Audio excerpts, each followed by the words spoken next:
Saludos cordiales, bienvenidos, bienvenidas nuevamente a este capítulo de Shingalina, para recordar a nuestra audiencia que nos verá en los próximos días. Shingalir en quichua quiere decir aspirar, cuando se aspira el tabaco para poder soñar. Y los sueños desde la cosmovisión quichua son la parte real de la vida. Entonces aquí en Shingalina soñamos para hacer realidad las cosas. Me acompaña el día de hoy un invitado realmente de lujo, aparte nuestra amigo conductora, digamos, la candidata para la asamblea de la provincia de Pastaza, la ingeniera Daisy Ortiz, pero estamos también con el doctor Gustavo Yal, que él está presente vía Zoom. Y brevemente, no les voy a contar todo lo que es el doctor Gustavo Yal, pero sí le voy a decir que fue ministro de gobierno del gobierno de Rafael Correa. Fue también el ideador y creador, junto al expresidente Rafael Correa, del Ministerio de Justicia y Derechos Humanos, y también fue el que, juntamente con otras personas, se pensó en el Ministerio Coordinador de la Seguridad, porque las cosas no suceden en los países así porque sí, suceden con un criterio, y por eso durante el gobierno del presidente Rafael Correa se organizó toda la parte de judicial, de seguridad, del tema de las cárceles, o sea, de los centros donde están los privados de libertad, con un esquema que respondía a una visión de país y de cómo se debe organizar la sociedad. Así que, doctor, bienvenido a la provincia de Pastaza, aunque sea a través de la virtualidad, y estamos muy contentas, la ingeniera Daisy Ortiz y yo, de tenerlo aquí en Shingalina. Soy yo el que tiene el honor y también la alegría de ser parte de este programa. Giovanna, gracias por la invitación. Daisy, también un saludo muy afectuoso. Éxitos, el país necesita gente como tú. Y Giovanna, esto es realmente una alegría estar en tu espacio por el lado humano, por la importancia que tiene tu espacio. Y para topar también, por supuesto, un tema tan serio, ¿no? Como el tema de la seguridad y el desarrollo humano, que son fundamentales para nuestro país. Ojalá pronto retomar la senda del desarrollo humano y de la democracia. Ojalá, doctor. Y vamos a empezar justamente con el tema que nos tiene a todos, como diría el pasillo, con el alma en los labios, que es el tema de los 4 niños desaparecidos forzosamente en la ciudad de Guayaquil. ¿Qué puede decir usted al respecto? ¿Qué sucede cuando en el 2024 todavía suceden estos hechos en un país que sabemos que está con una declaratoria de guerra interna, donde tenemos a las Fuerzas Armadas juntamente con la policía? Esto es lo que decía el decreto, que debían trabajar juntamente con la policía, pero en cambio vemos que las Fuerzas Armadas están actuando por sí solas, y pues tenemos este resultado de esta desaparición forzada de estos 4 niños. Bueno, es dolorosísimo lo que está pasando en nuestro país, y lo grafica este caso tan doloroso de la desaparición de estos 4 niños en manos del Estado ecuatoriano, en manos de representantes del Estado, de las Fuerzas Armadas del Ecuador, de la fuerza pública, la que está para defendernos, la que está para proteger a los ciudadanos. La principal función del Estado es defender a los ciudadanos, es darles seguridad. Para eso vivimos en comunidad, para eso nos organizamos, para cuidarnos unos a otros. Luego el Estado tiene esa principal función de cuidarnos, y luego, por supuesto, también de poner en marcha una serie de políticas públicas de acceso a derechos. Pero es tremendo cómo el Estado, en vez de protegernos, enrumba su fuerza para aplastar, para atropellar, para desaparecer a los ciudadanos. Pero por un segundo no se pone en el lugar de estas familias, y el dolor es enorme, es indescriptible, es indecible. Esto tiene que aclararse, Giovanna. Este caso, como todos los casos de los desaparecidos en nuestro país, tienen que esclarecerse. La verdad es lo único que puede realmente fortalecer las instituciones y la democracia. La verdad puede ser durísima y dolorosa, pero es lo único que nos va a reconstruir éticamente en la sociedad. Así que si el Estado, adicionalmente a esta atroz situación de desaparecer niños, además se pone en actitud de encubrimiento, esto sería ya algo aún más grave, y lamento escuchar algunas voces que están en esta línea de irse desprendiendo de las responsabilidades gravísimas. Esto tiene que realmente aclararse, esto no debe proceder siglos. Realmente es volver al siglo pasado, de los estados que reprimían dictaduras, no solamente en el cono sur, sino en todo el continente, que desaparecían personas. En nuestro país también hubo atropellos gravísimos, por eso en su momento se constituyó también una comisión de la verdad, que la verdad es la que hace que los pueblos avancen, se construyan éticamente, y es importante que el Estado devuelva a estos niños, aclare qué es lo que ha ocurrido y tome las sanciones pertinentes. Ahora quiero preguntarle a Daisy, estos niños vienen de un barrio, Las Malvinas, que en Guayaquil tiene una fama de ser un barrio muy complejo, muy difícil, un barrio pobre. La delincuencia siempre tiene raíces en estos sectores donde los derechos se vuelven privilegios, donde la inversión pública siempre es muy limitada. Esa es la primera que se retira y se prefiere la inversión por la fuerza, ¿no? O sea, para armar y no para desarmar la pobreza. ¿Cuál es tu opinión al respecto? Bueno, sí, primero, buenas tardes, saludos a todos, buenos días, donde nos estén viendo, al doctor, un gusto, un privilegio poder contar con su presencia y sobre todo con su conocimiento en este espacio. Sí, realmente nosotros vemos, y realmente, como decía el doctor, pues un hecho tan lamentable que realmente enluta a todo el Ecuador. Estos hechos pues evidencian realmente la situación de un país en el cual estamos viviendo ante un gobierno además de incapaz, indolente con todas las familias ecuatorianas, porque este tipo de hechos no pueden volverse a dar. Y esta situación o el nacimiento de este tipo de situaciones en los suburbios, en las zonas más pobres de Guayaquil en este caso, pero que también lo tenemos aquí en nuestra Amazonía. Nosotros tenemos comunidades en el interior en donde no tenemos ni siquiera una accesibilidad para poder llegar, mucho menos servicios básicos, educación, salud. No tenemos acceso prácticamente a nada de la acción del gobierno. Y sin duda, en la falta de estas políticas públicas que estén enfocadas en los sectores más vulnerables, en los niños, en los jóvenes, en las mujeres, pues hace que esto pues se agrave cada vez más. Y en el caso nuestro, como candidatos a la Asamblea, pues nosotros estamos con el firme propósito de, primero, legislar en favor de estos sectores que son la razón de ser de un gobierno, de un Estado. Y segundo, también fiscalizar con firmeza y con mucha, pero mucha dureza para que no se sigan dando más de estos casos que realmente reflejan la incapacidad de un gobierno y de las autoridades para poder velar por la principal función que tienen ellos, como en este caso nos decía el doctor, garantizar al menos la seguridad, la tranquilidad de los ciudadanos y ciudadanas.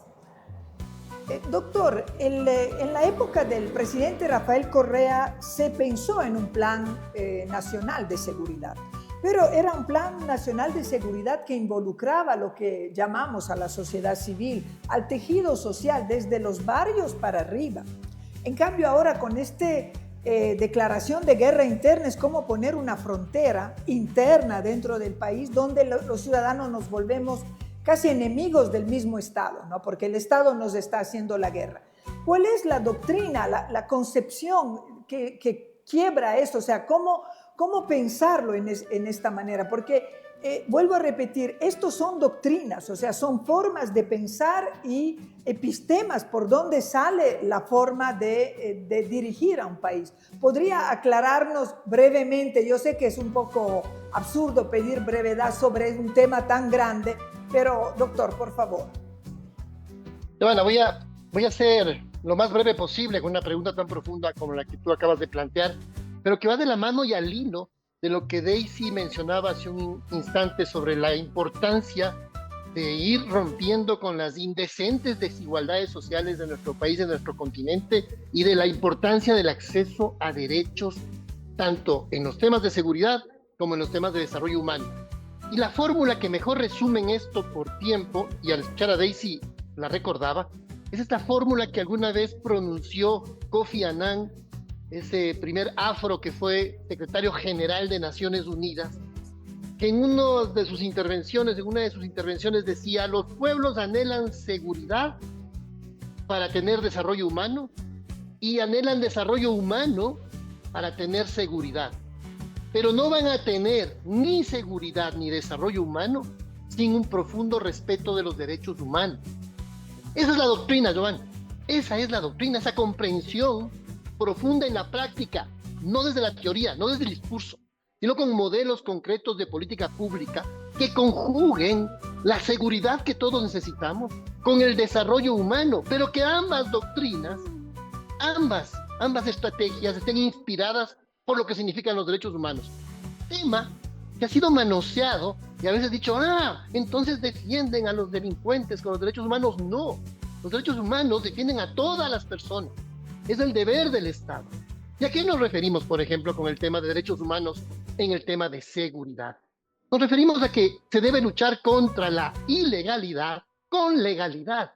Porque si le enfrentas con más ilegalidad, conviertes al Estado en parte del problema y ahondas más la seguridad. Por eso Kofi Annan decía que anhela seguridad, respeta los derechos humanos, porque si no, no tendrás ni derechos humanos ni seguridad.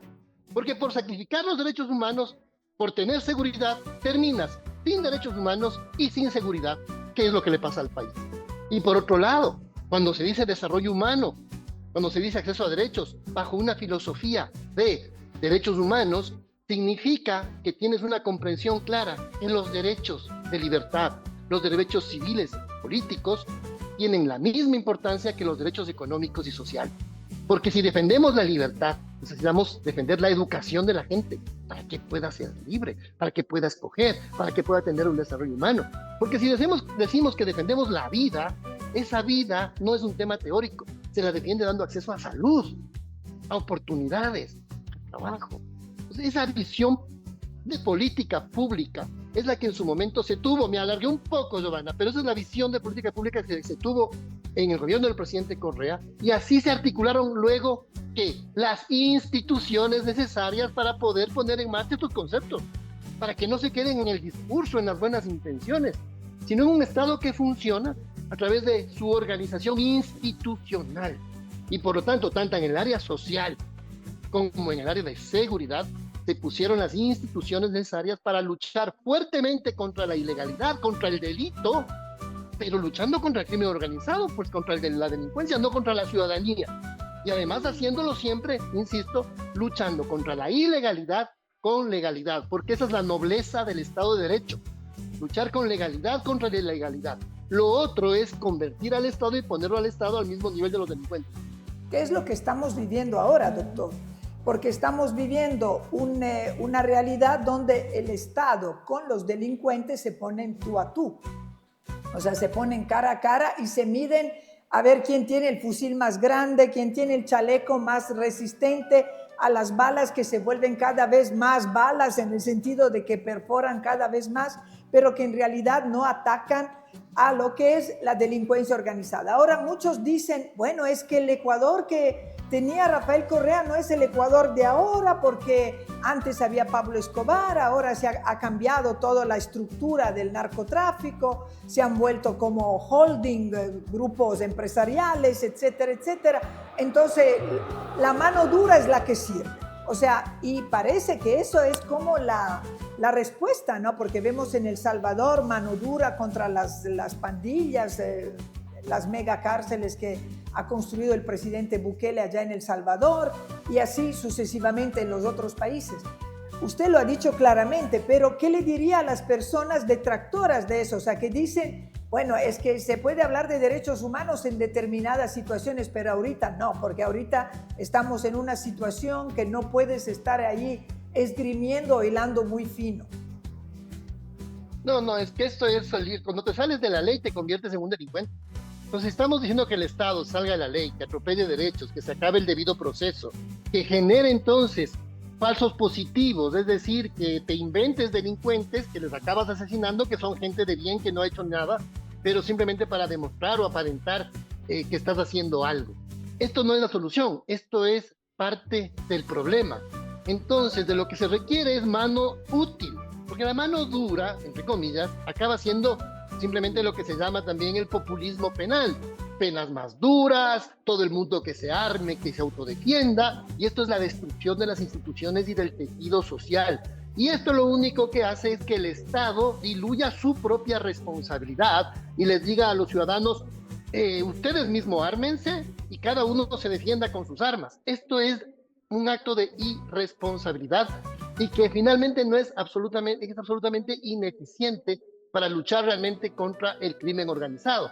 La delincuencia muta, esto es verdad, la delincuencia va cambiando, pero el Estado es el que tiene que tener la inteligencia antidelincuencial prospectiva para justamente ir a la par de esas evoluciones del crimen organizado y ser eficiente en luchar contra el crimen organizado.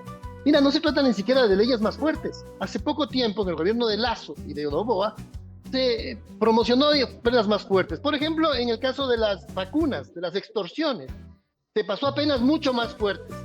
Bueno, ahora hay 600% más de extorsiones que la que había antes de esa ley. Entonces, a eso voy, Joana.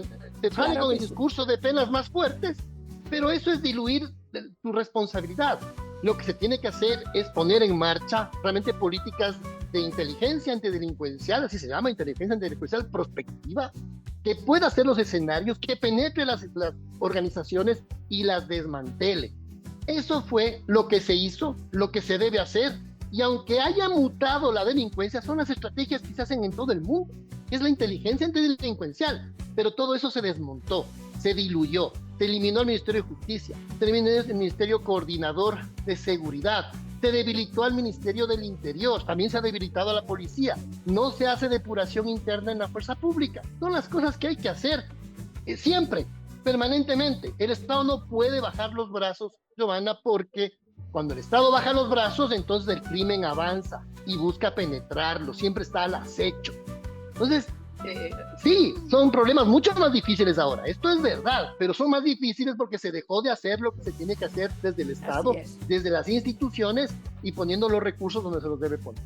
Ahora le voy a preguntar a Daisy, ella ha trabajado mucho en la institucionalidad pública aquí en la región amazónica. Usted sabe, doctor, que dentro del país la Amazonía es una de las regiones donde el Estado ha estado mucho más ausente que en otras partes, por la grandeza de la Amazonía, por la lejanía y por todo eso, pero donde la representación del Estado, que en este caso son los gobiernos autónomos descentralizados, mucho pueden hacer para atacar esta inseguridad desde políticas públicas.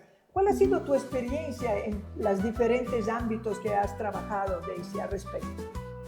Bueno, sí, solamente quería un poco complementar lo que nos acaba de ilustrar el doctor, y es verdad, ver ahora a un Estado totalmente debilitado, desarmado, no tenemos realmente una institucionalidad que permita detectar cuál es el problema para sobre ese trabajar y atacarlo, y no solamente con medidas represivas, porque lo que ahora se está haciendo es, o lo que nos pasó hace pocos días atrás, que nos quieren poner una cárcel a como dé lugar, sin conocer de dónde, cómo, o sea, sin nada de información. Pues obviamente los ciudadanos que algo entendemos, pues nos cuestionamos y decimos, o sea, ¿por qué solamente pensar en cárceles? ¿Por qué no pensar en medidas mucho más integrales de prevención, medidas de justamente lo que decíamos hace un momento, políticas públicas efectivas? No tenemos presupuesto para lo que es la policía, no tienen presupuesto ni siquiera para el combustible, para que ellos puedan movilizarse, para que puedan hacer un buen seguimiento y control. O sea, no tenemos una institucionalidad que permita realmente trabajar de manera efectiva y podernos dar seguridad. Y además esto pasa en todos los demás ministerios y en las otras instancias del país, porque también tuve la oportunidad de trabajar en otros ministerios y en materia de seguridad, pues no tan de cerca, pero sí hace poco en algunas instituciones GATS, en donde si bien no tienen la competencia directa, están abordando temas de seguridad, obviamente por la coyuntura, por la necesidad, pero claro, son medidas medidas pequeñas, aisladas, porque no están trabajando desde la integralidad de poder trabajar con el ente rector, con las demás instituciones, sino tal vez y capaz en temas muy puntuales como apoyar con algún vehículo a la policía, apoyar con alguna motocicleta, que si bien ayuda en algo, pero no estamos atacando el problema de raíz, que viene justamente de lo que habíamos hablado, de medidas de prevención, como desde la prevención, como lo establece ahora, como lo tiene planteado públicamente nuestra candidata a la presidencia, Luisa González, todo un plan elaborado, el plan Protege, en el cual tiene varias actividades para poder llegar a dar una solución de manera integral, desde la prevención, desde el fortalecimiento a las instituciones, desde la asignación de presupuesto, porque mucho se puede hacer, pero si no se tiene la voluntad política y la visión clara, pues no vamos a poder llegar a ningún lado. Doctora, ahí el tema respecto a las cárceles. Disculpe que salte así de un tema al otro, pero como les decía, el tiempo me obliga a saltar así un poco de tema en tema. Lo que se dice, lo que han posicionado, el relato que han posicionado es que durante el gobierno del presidente Rafael Correa, los años de presidencia, lo que sucedió es que el gobierno había pactado con los grupos organizados delincuenciales y por eso que no se murió nadie en la cárcel, no hubo motines, no pasó nada, o sea, era todo amor y paz porque andaban del brazo. Usted estuvo donde las papas queman.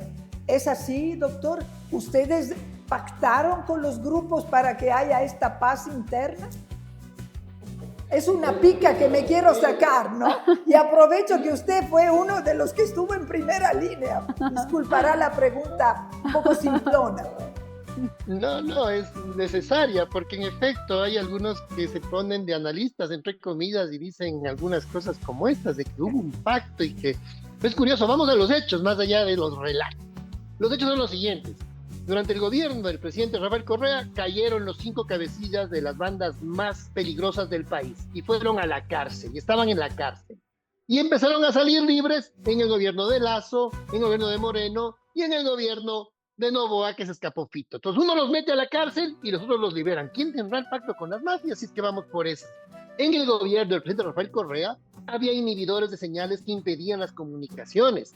Había escáneres dentro de las cárceles para evitar que ingresen armas, que ingresen sustancias prohibidas. No entraban ni cigarrillos. Me acuerdo que alguna vez nos criticaron que no entraban ni cigarrillos y alguna vez se sancionó a un guía penitenciario por haber dejado pasar cigarrillos. No entraban ni cigarrillos.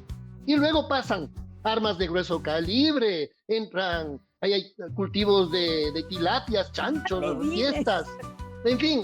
Entonces, claro, ¿quién tiene pacto con las mafias? ¿Quién controla las cárceles o quien las repartió por pabellones a las bandas más peligrosas y las dejó delinquir desde dentro de las cárceles y las convirtieron en oficinas del crimen a las cárceles? ¿Quién? Quienes luchamos en su momento y pusimos orden y rectoría dentro de las cárceles y programas de rehabilitación, o quienes acabaron con la escuela de guías, o quienes terminaron con los ascensos meritocráticos en la Policía Nacional.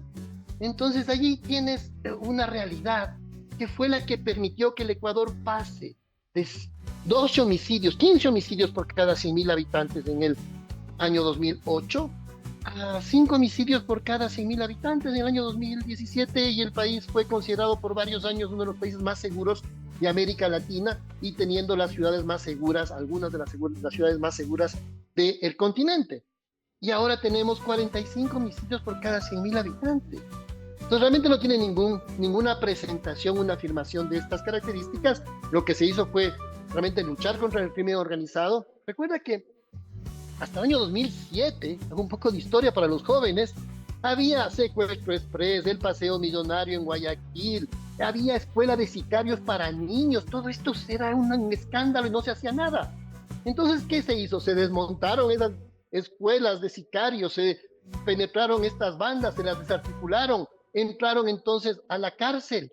Y ahora que tenemos una función judicial también muy debilitada, porque también parte del éxito fue que se fortaleció la función judicial y había un proceso interno de depuración para que no tengamos estos casos terribles, ¿no?, de jueces vinculados con actos delincuenciales, porque se les sancionaba en su momento y se promocionaba a los buenos jueces, a los buenos funcionarios, que sin duda son la mayoría, pero basta que haya un pequeño porcentaje que haga un daño enorme.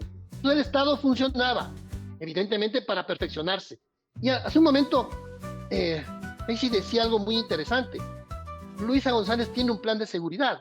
Yo he analizado ese plan y puedo decir que es el mejor plan de seguridad de la historia del Ecuador. ¿Por qué? Porque hay que enfrentar los problemas más graves de seguridad de la historia del Ecuador, que son aún más graves que las del 2007. Sin duda, son aún más graves. Y se hizo un gran plan en esa época que le dio seguridad a los ciudadanos.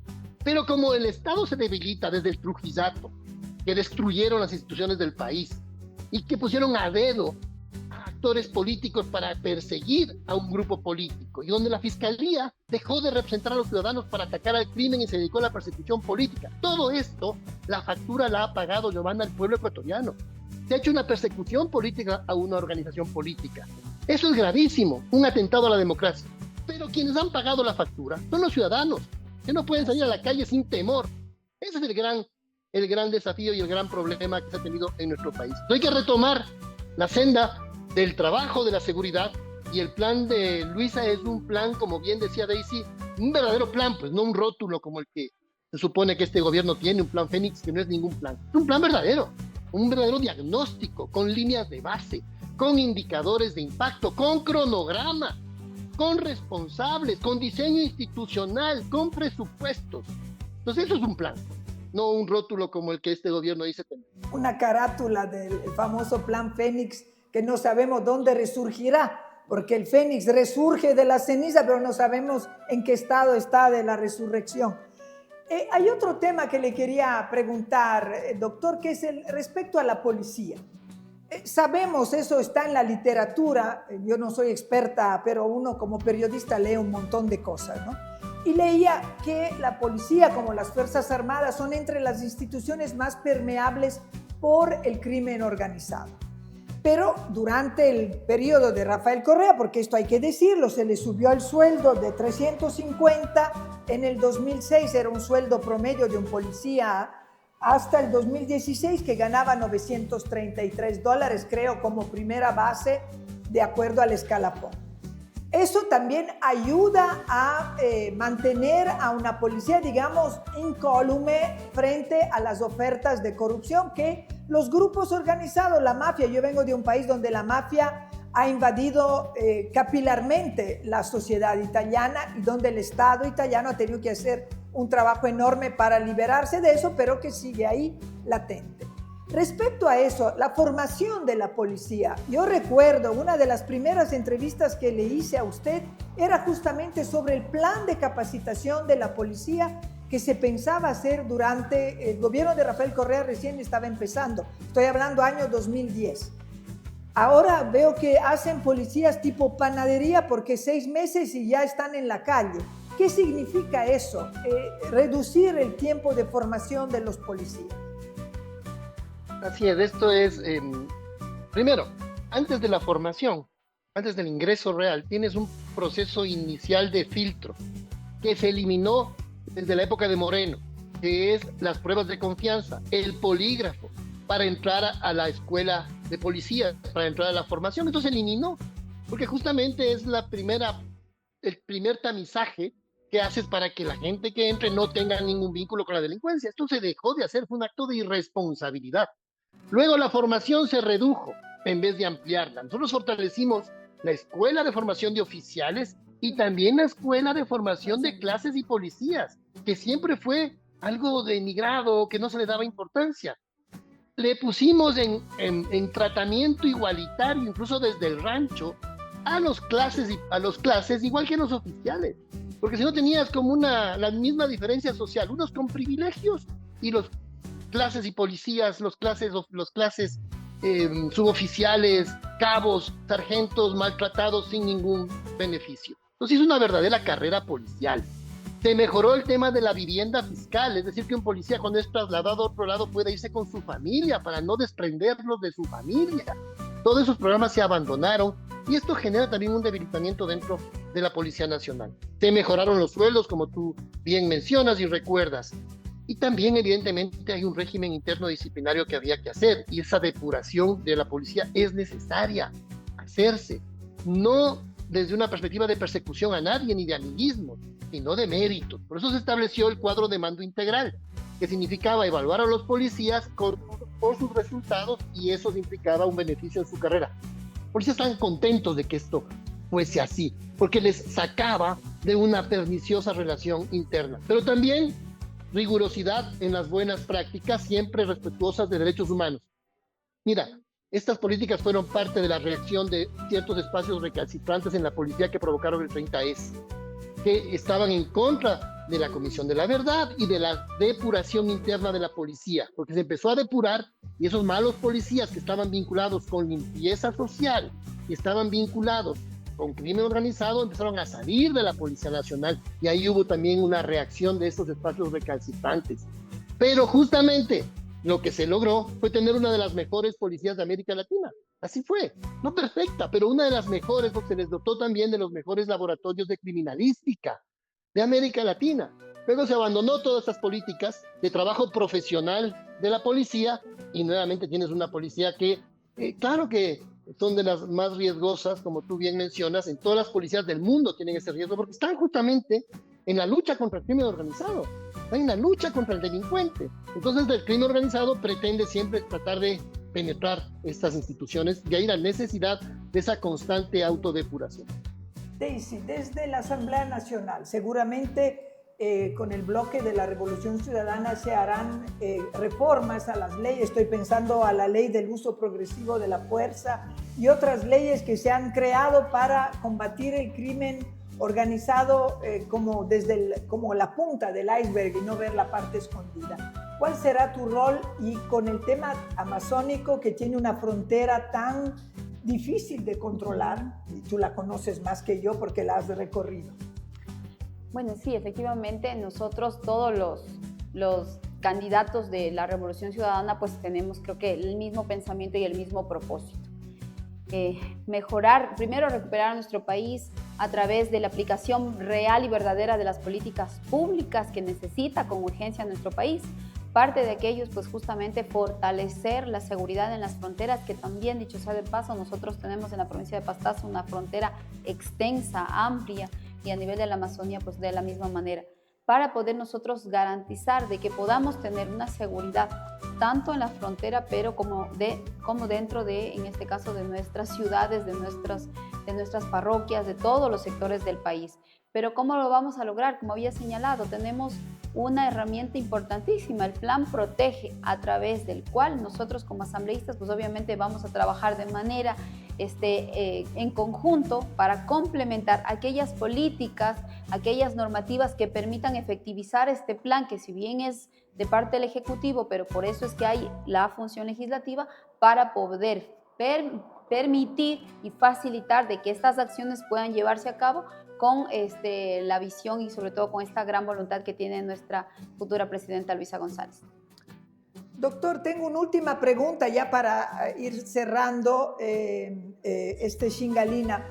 Entre las cosas que usted hizo durante los años del gobierno del presidente Rafael Correa, usted también cabalgó uno de los tigres más complejos que se puedan cabalgar, que es el sistema de la justicia en Ecuador, el Consejo de la Judicatura. Usted fue presidente, creo que se llama el presidente del Consejo de la Judicatura, y es un aspecto importante por todo lo que hablábamos antes de la consistencia, el grosor del Estado se mide en la administración de la justicia, y donde finalmente los ciudadanos realmente confían en que el Estado protege sus derechos.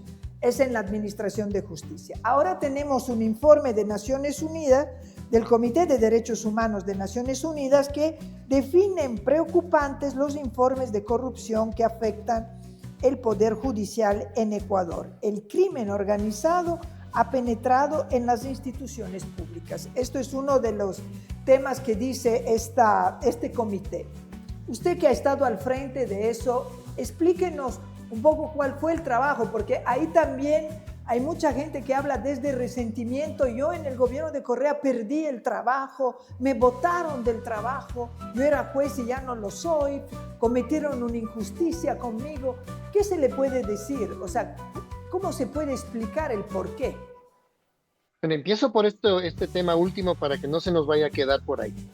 Hasta aquí, Giovanna, no hay un solo caso de un juez destituido del periodo en el que yo fui presidente del Consejo de la Judicatura que se haya podido decir que era por temas políticos, por una intencionalidad específica. Hay que ir a ver las barbaridades que hicieron ciertos exfuncionarios y que han vuelto a la justicia. Entonces, cuando alguien dice, me sacaron a mí por temas políticos, a ver, vamos a ver primero de qué se trata y veamos el expediente.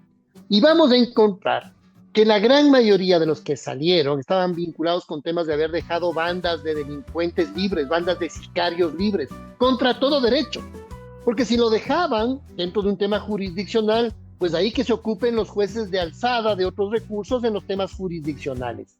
Pero el Consejo de la Judicatura sí tenía competencia en su momento para sancionar la negligencia manifiesta y el error inexcusable, cosa que después ya no se pudo hacer porque el Trujillato satanizó estas cosas diciendo que eran ataques políticos, pero nunca se probó un caso que un juez haya salido sancionado por temas políticos. No hay un ejemplo de eso. Lo que sí hicieron fue devolver al cargo a un montón de ex jueces que hicieron que luego liberaron a Rasquiña, por ejemplo.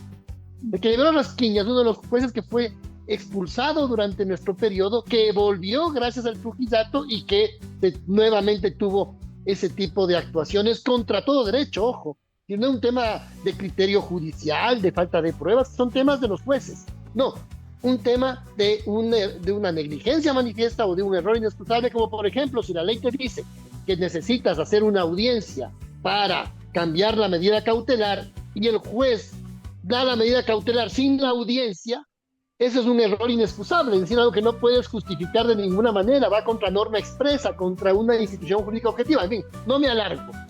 A lo que voy es que no hay un solo caso de un juez sancionado que pueda decir que salió por temas políticos.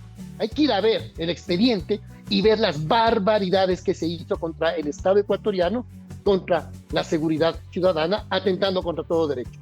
Y cuento rápidamente la historia de la inicial parte de tu pregunta, hasta llegar al Consejo de la Judicatura. Porque me vinculo al gobierno del presidente Correa, creamos el Ministerio de Justicia y Derechos Humanos para generar justamente política pública horizontal en todas las instituciones desde la perspectiva de derechos humanos.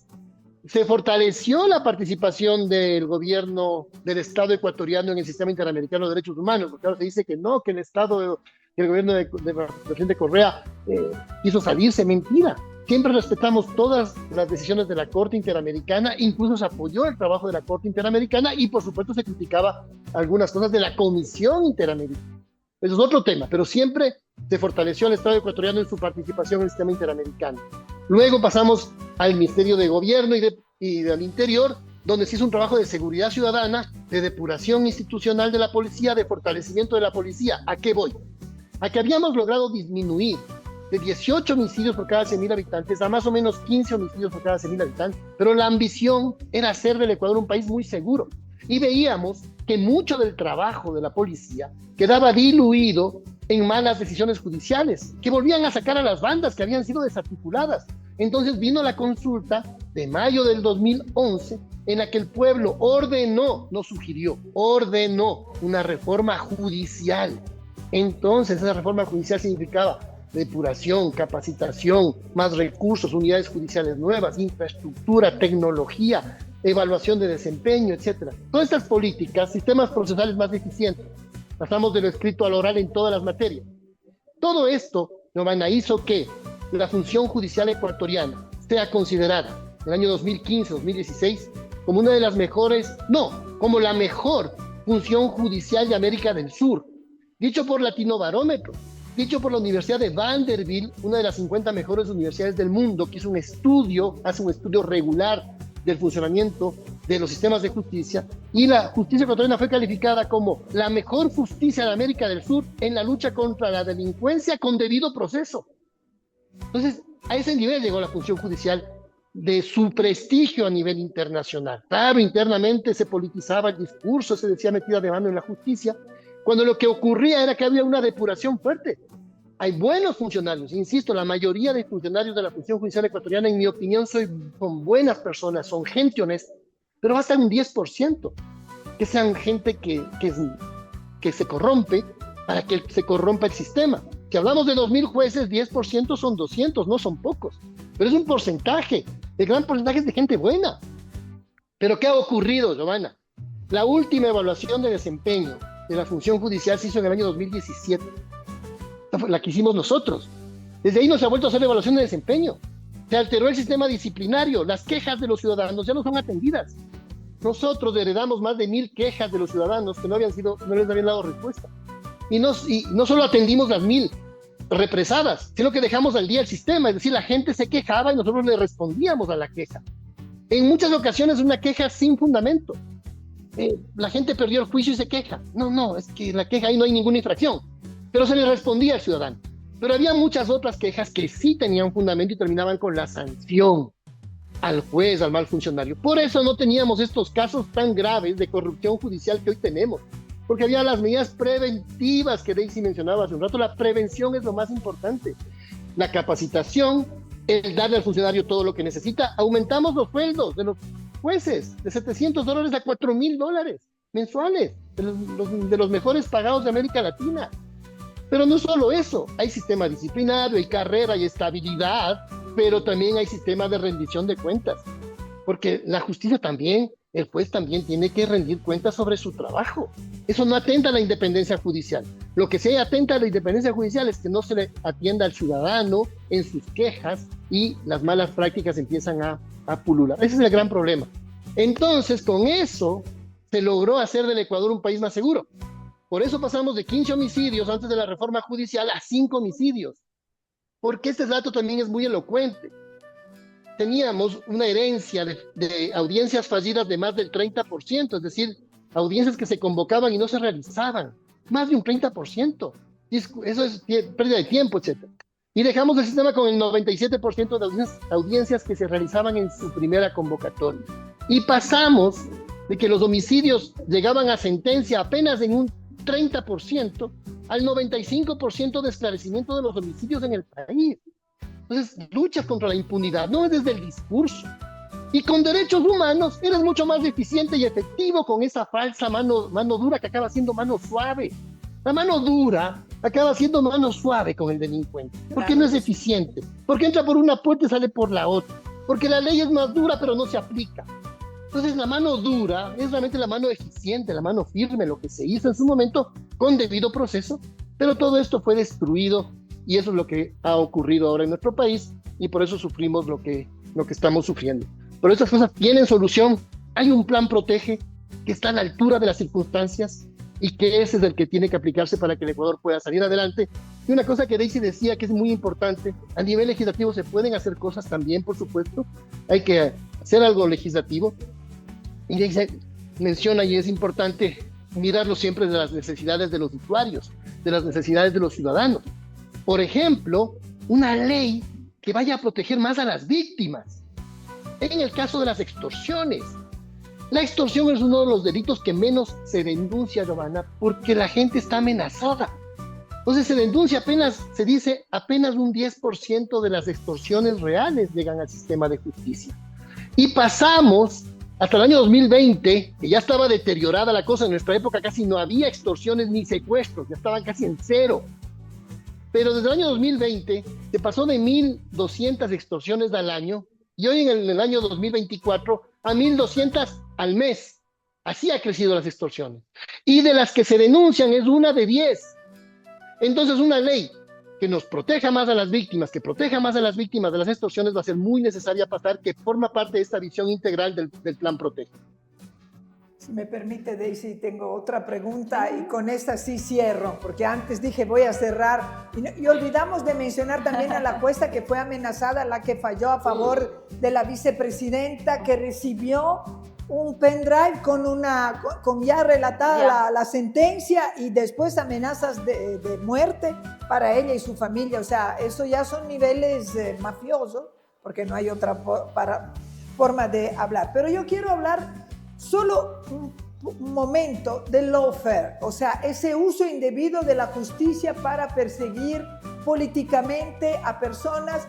Y no nos referimos solo al caso de Ecuador con el influjo psíquico, que yo pregunté a otro doctor en Derecho y me decía que era una teoría que venía de un señor alemán, esa del influjo psíquico, pero que después no se aplicó en el derecho penal porque era demasiado difícil probar esta cosa del influjo psíquico. No se ponga a reír que no soy una alumna suya de Derecho, doctor.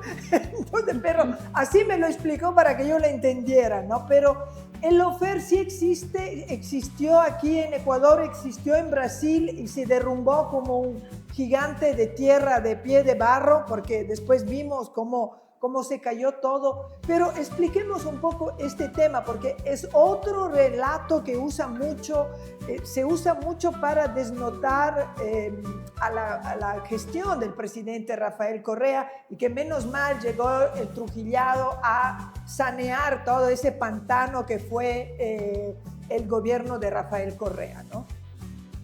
Claro, y toda esa puesta en escena del Trujillato y demás no ha probado absolutamente nada, ni en los temas de falta de independencia judicial, que se dice que no fue más que un rótulo para afectar la imagen del gobierno del presidente Correa, pero en la realidad, absoluta independencia de funciones.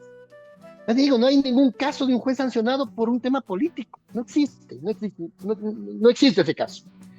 Y en cambio lo que sí hicieron es lo que ellos decían que criticaban y que no ocurría, ellos acabaron haciéndolo. Es decir, cogieron las instituciones de control para perseguir políticamente y llegar a lo que se denomina el lawfare. ¿Qué es el lawfare? El lawfare es la acción coordinada de un grupo político de poder con las instituciones de justicia coordinadas con los medios de comunicación.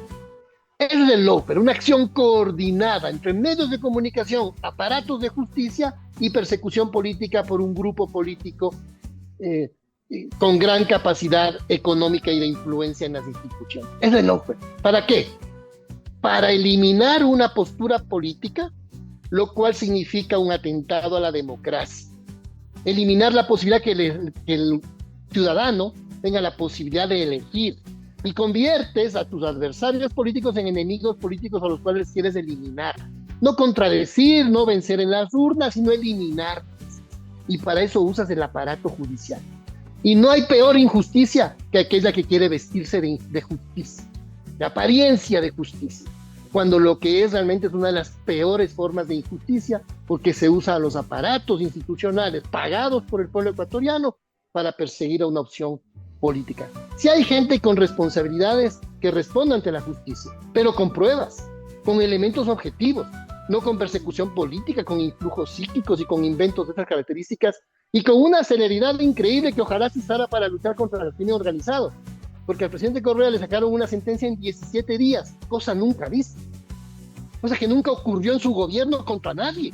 Eso es atentado, eso es meterle mano a la justicia. Lo que sí se hizo después del gobierno del presidente Correa. No encontrará, Giovanni, usted un ejemplo de que algún actor político se lo haya perseguido y sancionado en 17 días.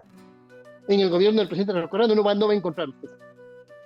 Encontrará cosas que le gustan del estilo, del otro estilo, pero temas de democracia no encuentra. En cambio que sí, con el Trujillato y luego lo que ha ocurrido en los gobiernos de Moreno, de Lasso, de Noboa, es uso de las instituciones para la persecución.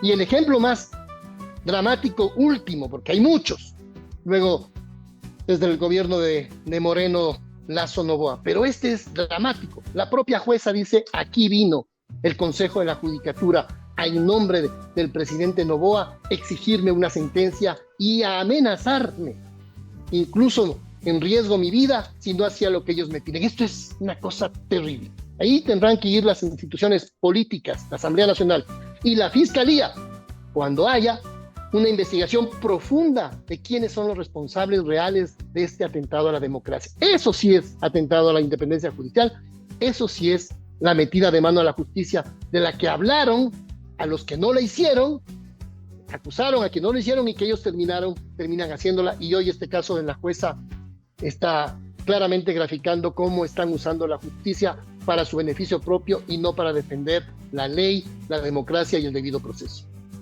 Para cerrar, Daisy, ¿tu opinión?